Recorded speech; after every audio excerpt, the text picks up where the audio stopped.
The girl's childhood had always seemed normal, at least she thought it was. Strict bedtimes, her parents' rules, and the seemingly loving structure of their home had made her feel like everyone else's upbringing. But as she grew older, she began to realize that her childhood was anything but typical. From the time she could remember, she had always had a strict bedtime, 9:16 p.m., every single night without fail. It wasn't just a random time, it was the time. If she ever dared to question it, her father would give her a long, drawn-out lecture about the importance of obedience, about how she didn't understand the deeper teachings and traditions of the family. She had learned to just accept it, even if it didn't make sense. But there was one part of the ritual that always stuck with her. Whenever he'd finish his lecture, he would walk her to her room, kiss her on the head, and whisper in a low voice, "He knows you, and through your eyes, he watches." Then he'd close the door, and she'd lie in the dark, trying to fall asleep, the words echoing in her mind. That was her routine, night after night, until she was 13. By then, something in her had changed. Maybe it was the natural rebelliousness that comes with adolescence, or maybe it was just the need to know what lay beyond the walls of her childhood home. One night, she decided to break the rules. Quietly, she crept out of her room, careful not to make a sound. She had never disobeyed before, and she was terrified of what might happen if she got caught. But there was something deep inside her that told her she had to see for herself. As she walked through the pitch-black hallway, her heart raced. She could hear the creaking of the floorboards beneath her feet, and the slight stickiness of her sweaty toes against the wood. Every step felt like walking on the edge of something dangerous, something forbidden. She was so scared, yet exhilarated, driven by an unknown force that urged her forward. She reached the bottom of the stairs and saw a sliver of light spilling out from the door of her father's study. Slowly, she approached, the darkness surrounding her like a thick fog. The creaking of the stairs seemed louder now, each noise magnifying her fear. She hesitated for a moment, then pressed her eye up against the crack in the door, her breath shallow. What she saw made her blood run cold. Her father was lying face down on the floor, his head twisted at an unnatural angle, his chin resting against the floor. His eyes were no longer the familiar green she had known her entire life. They were milky white, almost glowing, and they seemed to pierce the darkness. In front of him, her mother sat on the floor, rubbing his back and whispering something in a language she didn't recognize, chanting softly, rhythmically. The sight was wrong. Nothing about it felt familiar. The people she had known, the ones who had raised her with love and care, were no longer there. Her heart pounded in her chest. The fear that crept in now wasn't just fear of the unknown. It was fear that these weren't her parents at all. Something was terribly wrong. Suddenly, she felt the hairs on the back of her neck stand up. She spun around, her pulse racing, eyes darting through the darkness. But there was no one there. Terrified, she backed away, her mind spinning. She couldn't believe what she had just witnessed. But at the same time, part of her didn't want to believe it. Maybe she had eaten something that upset her stomach. Maybe it was just a nightmare, a delusion brought on by too many cookies before bed. But the unsettling images stayed with her, gnawing at the edges of her thoughts. The next few days were filled with an internal battle. She told herself it wasn't real, that it couldn't be.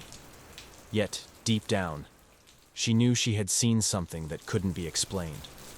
She vowed never to leave her room after bedtime again, but the pull to uncover the truth was too strong. And so, despite her fear, she would go back.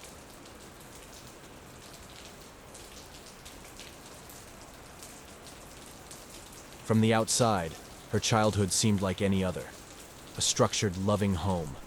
Rules, bedtimes, a comforting sense of order. Things any child might grow up with.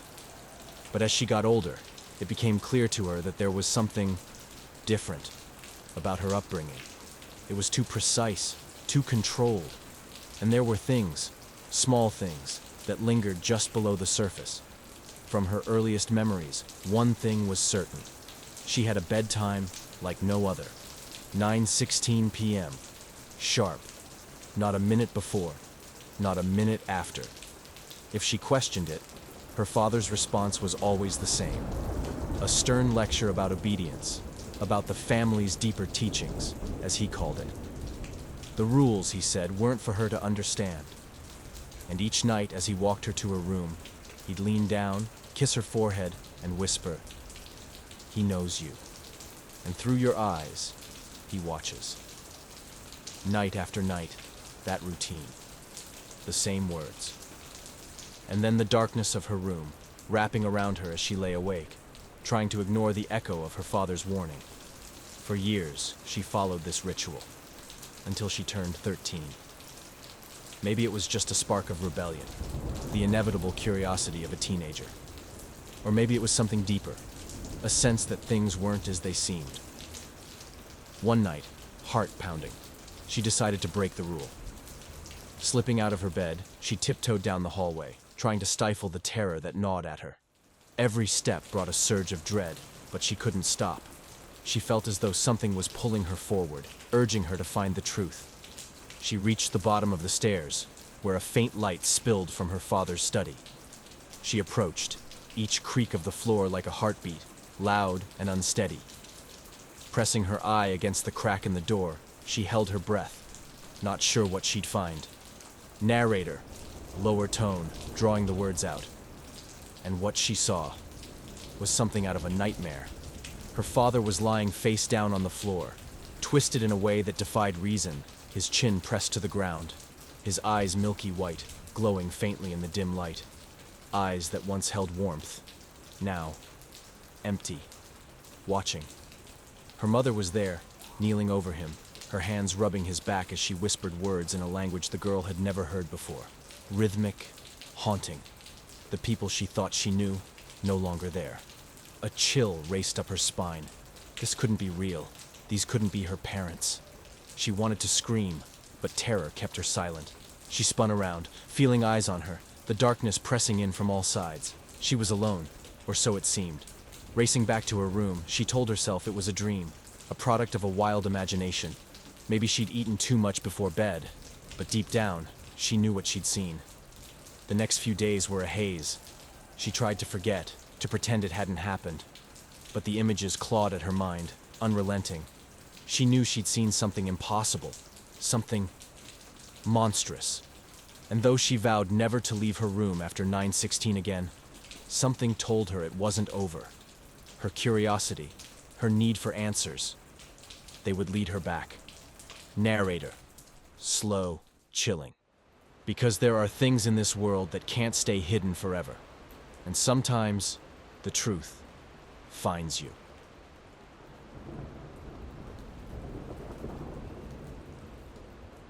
Today's my daughter's birthday.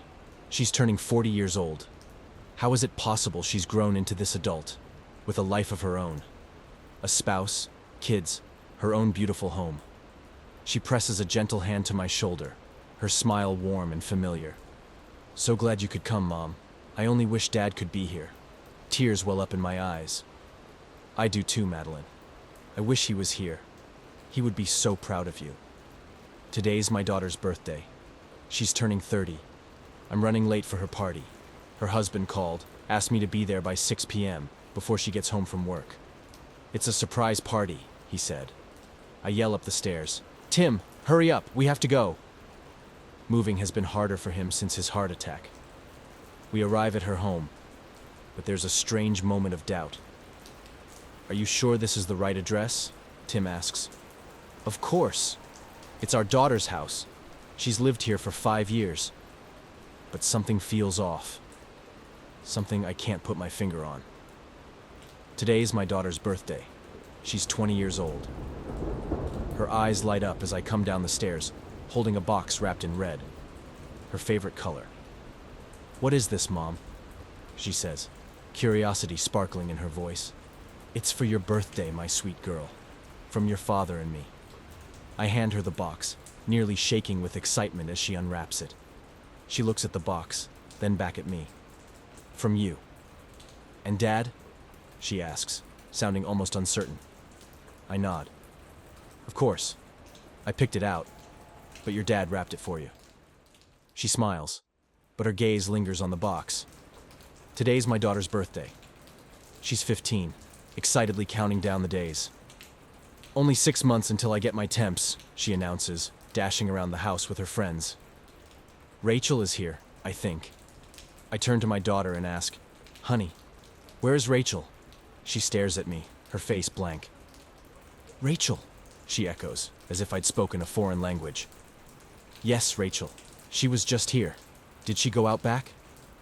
Her confused expression leaves me with a hollow feeling I can't shake. Today's my daughter's birthday. She's 5 years old. I marvel at how big she's grown. My little girl, growing so fast. I wake up in bed and reach over to hug my husband, but he's not there. He must be up early, decorating. He always liked to get a head start on things. I slowly rise from bed, my back aching. I can't remember how I heard it. Maybe from playing with my daughter. I think I'll lay back down for a bit. Just for a little while. Today's my daughter's birthday. She's turning 1. Or is she turning 2? I'm not sure. Today's my birthday. I'm turning 20 years old. I wake in bed, alone, in an unfamiliar room. Panic grips me. "Tim!" I call out. "Tim, where are you?" No answer. I pull the covers over my head, heart racing. Was I taken? Where is my husband? 2 hands gently rest on my shoulders, and I uncover my face. "Who are you?" I demand. "Where is my husband?" The woman in front of me looks heartbroken. "Mom, it's me, Madeline, your daughter." I stare at her, bewildered. Does she think I'm crazy? This grown woman calling herself my daughter? Tim and I don't have any kids. Today's my birthday. I'm 10 years old. I'm so tired, and I can't seem to get out of bed. My mom isn't here, but there's this nice woman who keeps bringing me things, asking if I'm okay. She seems kind, but I think she's confused. She keeps calling me Mom. When Jake was 8 years old, he last saw his mother. They lived in a large house in the countryside, far from the nearest towns. It was a peaceful place until one night, things began to change. It started with cries and screams emanating from the walls. Terrified, Jake called for his mom. She rushed in, looking worried, but didn't seem to hear the voices. Without a word, she banged on the walls, demanding the voices stop so her son could sleep. To his astonishment, the voices obeyed. Just 3 nights later, Jake was in the shower when the water turned from cold to a burning, boiling, hot, dark red. Blood, real blood, spurted from the showerhead, scalding his skin. Jake screamed, and his mother quickly yanked him out of the shower, drying him off with a towel that turned red with the blood. A week later, Jake went into the bathroom to brush his teeth. The light flickered overhead, and in the brief moments of darkness, he saw something in the mirror. A man, pale and gaunt, staring back at him. When the light flickered back on, Jake almost convinced himself it was just a trick of the light. That was until a bloody handprint appeared on the mirror. The night before school was set to begin, Jake lay in bed. He must have fallen asleep for a few minutes, but when he awoke, the closet door opened. Inside stood a woman, pale and skeletal, like the man in the mirror. At first, he couldn't see her clearly, but she rushed forward, grabbing him and squeezing the life out of him with her icy grip. She hissed, accusing him of killing her husband. Jake's mother barged in, wielding an axe, and swung it with all her strength. The woman's head was severed clean off and landed on Jake's lap. In a daze of terror, Jake's mother told him to stay quiet. "It's time I show you something," she said. She led him into the closet, where she opened a narrow tunnel hidden behind the walls. Jake followed her through the dark maze, unsure of where it led. His memories of what happened next were fuzzy, but what stuck with him most was when she took him to the basement, the second, secret basement hidden beneath the first. In that dark, cold place, his mother spoke words that Jake couldn't bring himself to repeat. All he could remember was the horrifying sensation of her teeth sinking into his neck, then his shoulder, tearing away his flesh. He screamed, but she didn't listen. There was no one to save him. No cop, no relative, no friend. The only thing that kept him alive, even as he lay on the ground gasping for air, was the sliver of motherly love that, for a brief moment, seemed to resurface within her. She stopped, apologized calmly, and then grabbed the phone, dialing 911. She told the operator everything she had done, all the people she had killed, and how her son was now lying near death. She told them that if they didn't arrive in 20 minutes, she would finish him off. The police arrived within 15 minutes. They raided the house and took Jake's mother into custody. They rushed him to the hospital, but the damage had already been done. It wasn't until Jake reached his 20s that he learned the truth about what had happened in that house. His mother had hidden bodies inside the walls, using their skin as wallpaper. The blood in the shower had come from those bodies. She had fixed the plumbing by boiling them in the water, hoping they would disintegrate. The mirror was two-way, with the inside of the wall allowing her to see into the bathroom. The flickering light was just a faulty bulb. And the woman in the closet? She had gone mad after weeks without food, attacking Jake because she believed he had known about the killings and had helped his mother. The authorities could find no logical explanation for his mother's actions. And to this day, Jake doesn't understand why she did what she did. He's convinced that the house was haunted, or that she was possessed. It's the only way he can cope with the nightmare that was his childhood.